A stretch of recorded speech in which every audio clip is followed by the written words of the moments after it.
স্বাগতম সবাইকে। আজ আমরা আলোচনা করব ভারতীয় সাহিত্যের এক ঐতিহাসিক ও নারীবাদী দলিল রাসসুন্দরী দেবীর লেখা আমার জীবন। এটা ইগনু এমইজি 15 ব্লক 4-এ ইউনিট নাম্বার 3-তে আছে। তো চলুন বুঝে নিই এই আত্মজীবনের গুরুত্ব গল্প। আমার জীবন হলো ভারতের প্রথম আত্মজীবনী, যা একটি নারীর কলমে লেখা প্রথম আত্মজীবনী হিসেবেও গুরুত্বপূর্ণ। লেখিকা রাসসুন্দরী দেবী একজন ব্রাহ্মণ নারী। এই আত্মজীবনী রচনা করেন 1876 সালে। এটি শুধু তার জীবনের কাহিনী নয়, বরং 19 শতকের নারীদের কেমন সমাজ ছিল, তাদের ধর্ম, তাদের শিক্ষা এবং তাদের যে দাম্পত্য জীবনের বাস্তবতা, এর যে একটা প্রতিচ্ছবি, সেটাও তিনি এই নভেলের মাধ্যমে তুলে ধরেন। ঠিক আছে,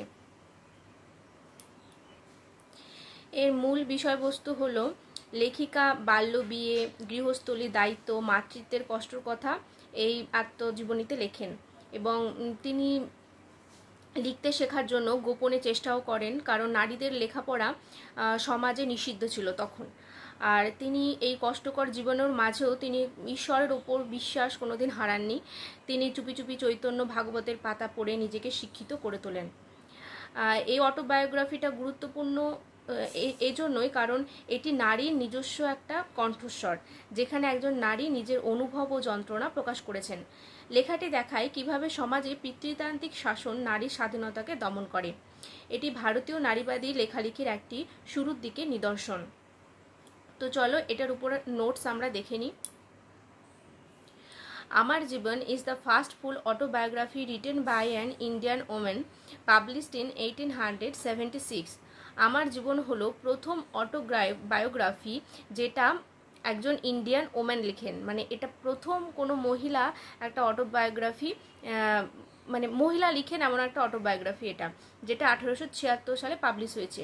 She was a 19th century Bengali housewife who breaks the social rules by reading books.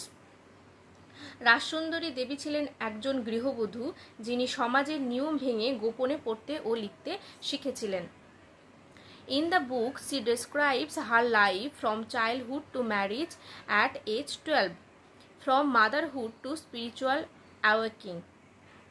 এই বইয়ে তিনি নিজের শৈশব, 12 বছর বয়সে বিয়ে, সন্তান পালন ও ঈশ্বর চিন্তা তুলে ধরেছেন।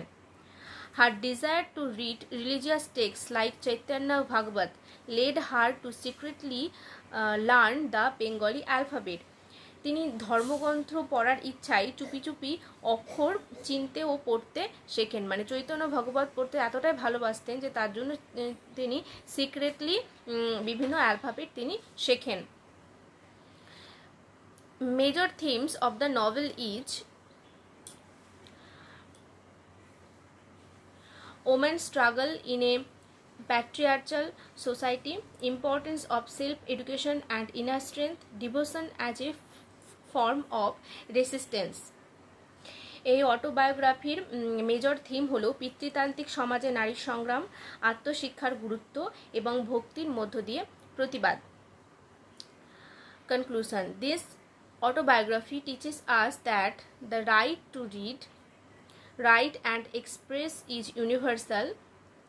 Rasundari Devi's pen was her revolution. Okay, so this autobiography teaches us that the right to read, মানে আমার জীবন যে শুধু যে এটা আত্মজীবনী তা না, এটা নারীবাদ ও সামাজিক ইতিহাসের এক মূল্যবান দলিল। এটি 19 শতকের গৃহবধূদের জীবনের সত্য তুলে ধরেছে।